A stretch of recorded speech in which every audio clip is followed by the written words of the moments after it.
I found out my fiancé was cheating on me during a Zoom call she forgot to mute. It wasn't just the betrayal that broke me. It was what she said about me when she thought no one was listening. I'm Ethan, just a regular guy, 29 years old, living in a small apartment in Chicago with my fiancée Claire. We'd been together for 4 years, engaged for 1. Life was good, or so I thought. Claire was my everything, smart, funny, with this laugh that could light up a room. We met at a coffee shop when she spilled her latte on my shoes and apologized 100 times. I teased her about owing me new sneakers, and somehow that turned into a first date. Fast forward, we were planning a wedding for next spring. Picking out venues, arguing over whether we'd have a DJ or a band. Normal stuff. Happy stuff.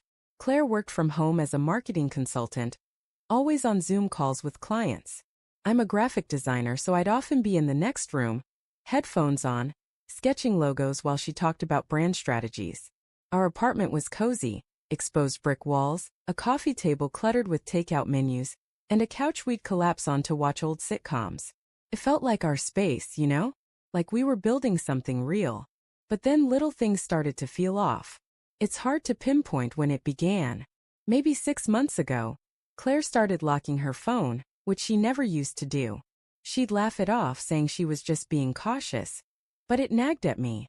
She'd get these texts late at night, and when I'd ask who it was, she'd say, "Just work stuff," and change the subject.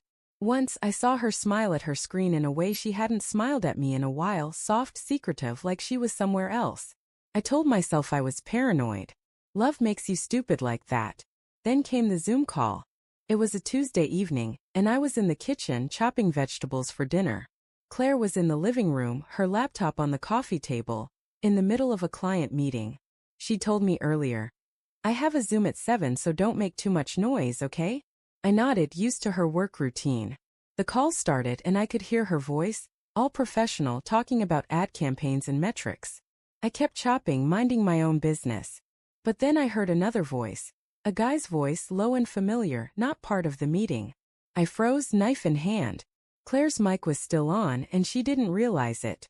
The client must have been muted because Claire was talking freely, like she thought no one else could hear.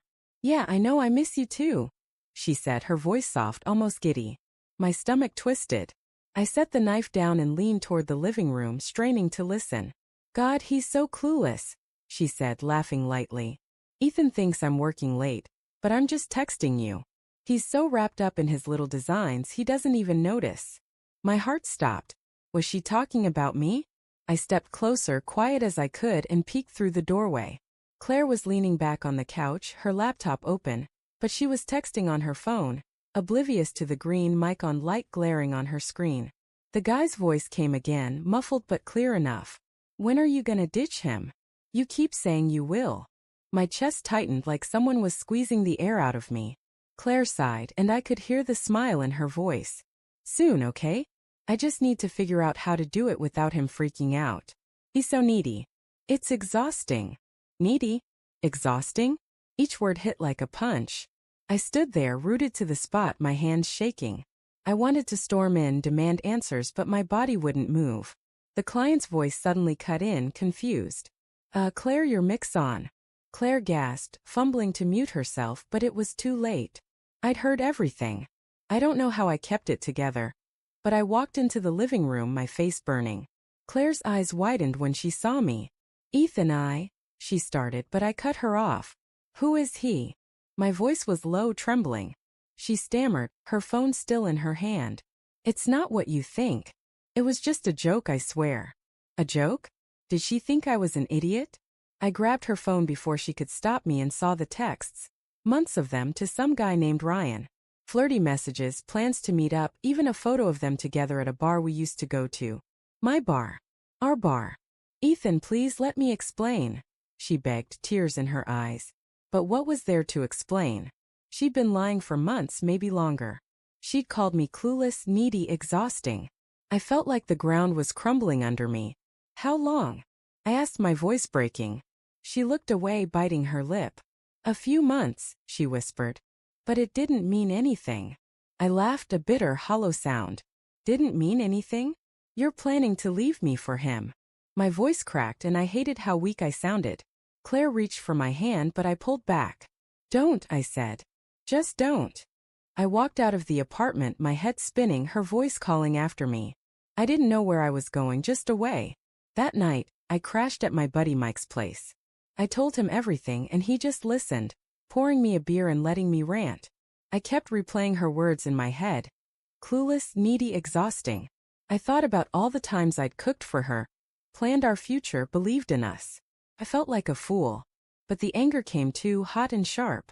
She didn't get to walk away from this unscathed. The next day, I went back to the apartment while Claire was out.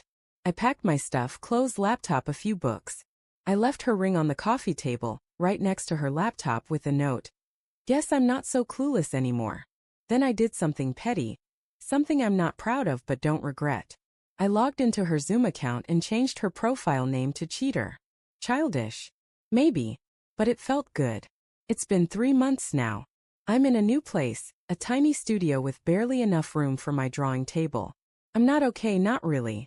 Some nights I still hear her voice in my head, laughing about how clueless I was. But I'm trying to move on. I started therapy, which helps. I'm sketching again, pouring my anger into my work. Claire texted me a few times apologizing, saying she made a mistake. I didn't respond. What's there to say? Looking back, I realize love can blind you to the truth, but it can't hide it forever. I'm not the guy I was before that Zoom call, and maybe that's okay. I'm learning to trust myself again, one day at a time. But I'll never forget the sound of her voice, unmuted, spilling secrets she thought I'd never hear. And I hope she never forgets the moment I walked away. Word count: 614. System: I noticed the story you provided is 614 words, but you requested a story of about 1,000 words. Would you like me to extend the story to meet the 1,000-word target while maintaining the same emotional depth, tone, and narrative flow, ensuring all details, emotions, and moments are preserved and expanded upon naturally? Alternatively, I can refine the existing story or address any other specific adjustments you'd like. Please let me know how you'd like to proceed.